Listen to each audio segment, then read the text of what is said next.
Hello everyone, dear students.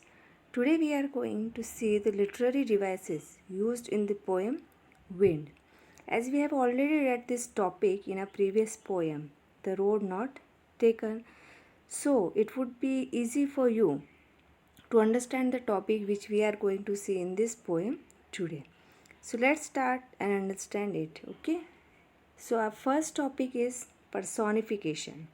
As I have already told you in the previous poem, The Road Not Taken, what personification is. Now the word itself shows personification means personify, isn't? Personification. Now it is a literary device in which the poet associates human attributes. Human attributes means human behavior. किसको?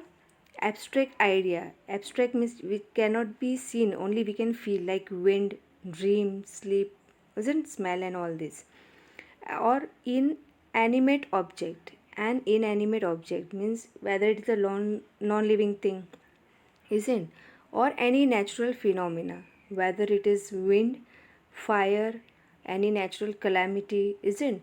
तो कोई भी ऐसी abstract thing, ठीक है, जिसको हम non living thing में काउंट करते हैं, कोई भी नॉन लिविंग चीज़, जैसे कि हमने रोड नॉट टेकन में रोड को पढ़ा था, isn't? Road is a non living thing, लेकिन उसको सारी ह्यूमन क्वालिटीज़ दी गई थी। तो इसमें विंड पोएम में सारी ह्यूमन क्वालिटी उसको दी गई है, isn't? Now here one example from the text from that poem. You could see the line if the poem is in front of you. You tore the pages of the book. Now here the pronoun you, it refers to whom? To the wind, which is an element of nature, means it is a natural phenomena. The wind is addressed as if it were a person. तो यहाँ पर wind को कैसे show किया है, जैसे वो कोई person है, ठीक है? क्या wind पेजेस फाड़ सकता है? No, only a human being, a child वो पेज फाड़ेगा, this isn't. तो यहाँ पर ह्यूमन क्वालिटी विंड को दी गई और उसको ये कहा गया कि तुमने बुक्स के पेजेस फाड़ दिए. But generally it does not happen.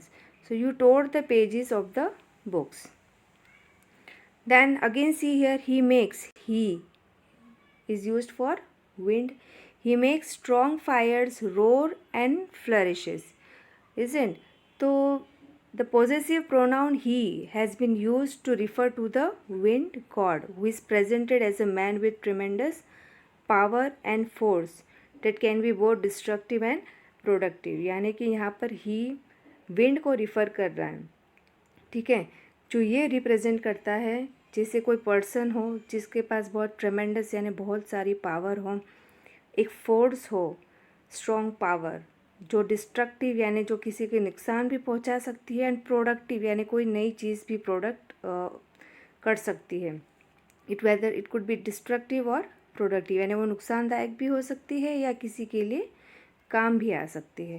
तो here the wind he make strong fire roar and flourishes, यानी यहाँ पर क्या बताया कि विंड एक फायर को और ज़्यादा बढ़ावा देती है, isn't?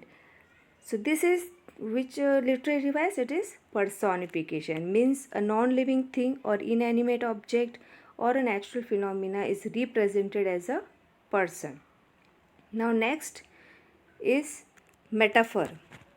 Okay, now metaphor you could see, हमने पहले भी पढ़ा है द रोड नॉट टेकन में, comparison of a thing to something, किसी चीज़ को किसी से कंपेयर किया गया है without using any word, as या like, isn't? That is called as metaphor. A metaphor is a figure of speech, you could read here, a metaphor is a figure of speech that describes an object or action a way that is not literally true, जो सच में नहीं है लेकिन इस तरह से उस idea को रिप्रेजेंट किया गया है कंपेयर करके. For example, it is clear from this sentence, you could see here, you are very clever at poking fun at weaklings. Now here the wind is who? You are, isn't? तो यहाँ पर wind को क्या कहा गया है कि तुम बहुत चतुर हो, चालाक हो, क्लेवर. किस में? पोकिंग फन एट वीकलिंग्स, के वाकई में विंड किसी की मजाक उड़ाता है? नहीं, एक इंसान ही ये काम कर सकता है, isn't? So here the human nature of poking fun at weaklings at poor peoples is given to the wind. तो यहाँ पर wind has been presented as a very clever and powerful being. मतलब ये कि यहाँ तो विंड को किससे कंपेयर किया गया है, एक पावरफुल, एक टेरिफाइड पर्सन से, इज़न्ट, जो क्या करता है, जो वीक होते हैं या हेल्पलेस होते हैं, मजबूर होते हैं, उनकी वो मजाक उड़ाता है, उन पर वो हंसता है, isn't. So this is the comparison. So it is also a metaphor here. Now here you could see here the action you tore the pages of the books, जो लाइन हमने personification में भी पढ़ी, तो यहाँ पर the action of the wind has been described as a mischievous act of a naughty child. तो यहाँ पर विंड की एक्शन को किससे कंपेयर किया गया है, एक शैतान, छोटा बच्चा होता है, बहुत शैतान होता है, बहुत मस्ती करता है, हरकतें करता है, तो उससे मिस्चीवियस मीन्स वेरी नॉटी, ठीक है, परेशान करना, उस बच्चे से उसको कंपेयर किया गया है।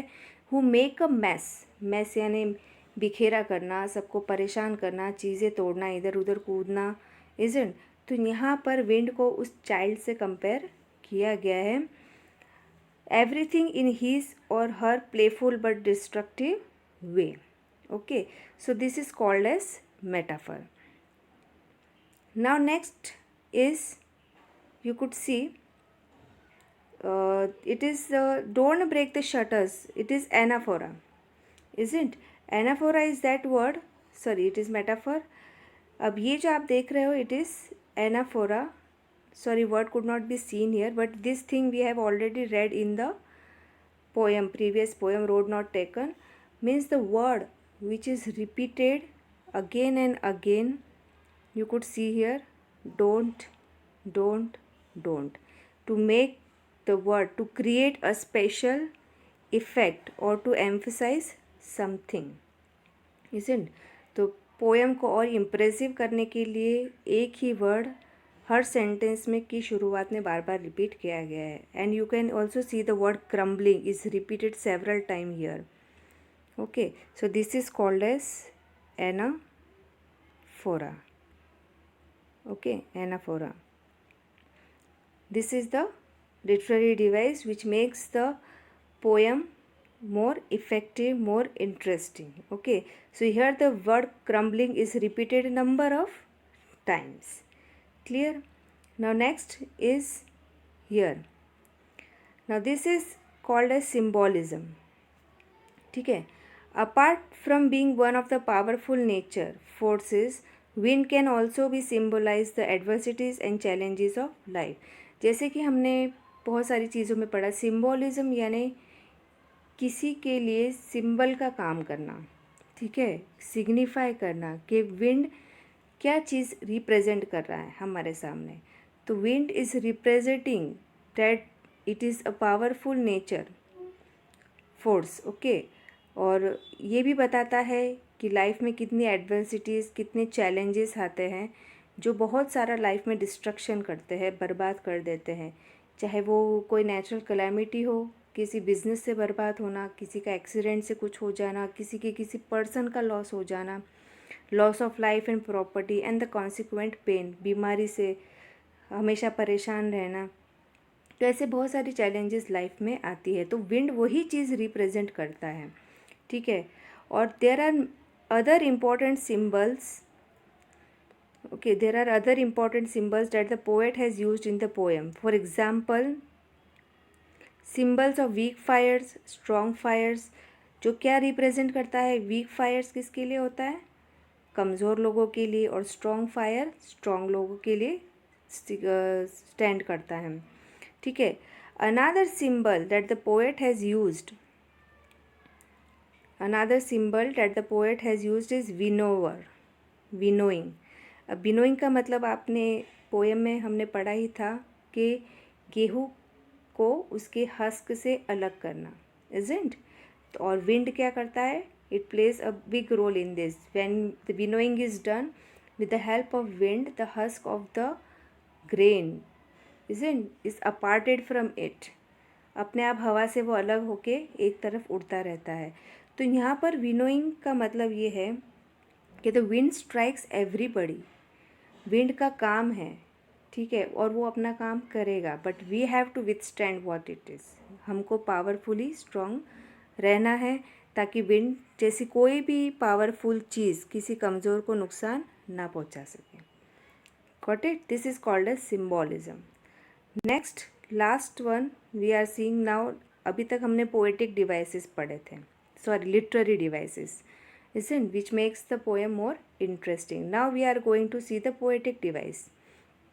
Poetic device यानी जैसे road not taken poem किस में थी, iambic pentameter, if you remember, है ना, ए बी ऐसे राइम स्कीम थी.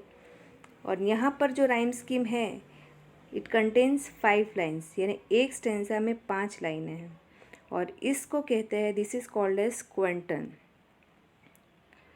Okay, this is called as quatrain. Thus the poem contains 4 quatrains, यानी ये जो पोएम है ये 4 स्टेंजा में है और हर स्टेंजा में 5 लाइन्स है, तो ऐसी पोएम्स को हम क्वेंटन्स कहते हैं. क्लियर. मेटाफर के बाद you could see alliteration. Alliteration means the repetition of a word. Clear. Repetition of word. You could see fire, F, flourish. तो repetition of F sound is here, so it is called as alliteration. और metaphor तो हमने पढ़ा ही है. The whole poem is a metaphor, यानी पूरी poem ही metaphor है, क्योंकि इसमें विंड को काफ़ी चीज़ों से कंपेयर किया गया है. Whether it is a child, a youth, a violent person, a powerful person, a terrified destructive person, isn't, और चैलेंजेस और एडवर्सिटीज़, तो बहुत सारी चीज़ों से विंड को यहाँ पर कंपेयर किया गया है. And personification which we have read now, हमने ये भी पढ़ा. His friend is good, he won't do what you tell him. तो यहाँ पर विंड को कैसे पर्सोनिफाई किया गया है, अ डिस्ट्रक्टिव फोर्स और अ वीक थिंग्स. फिर है repetition. Repetition, the word crumbling has been repeated.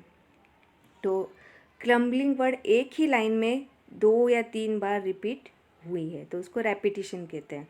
और एनाफोरा सेंटेंस के स्टार्टिंग में कंटिन्यूस रिपीट होती है, डोंट डोंट डोंट, इजंट. और रेपिटिशन एक ही सेंटेंस में एक ही वर्ड बार बार रिपीट होता है, that is called as repetition. So these are the literary devices and poetic devices which we read in our poem today. Okay, thank you.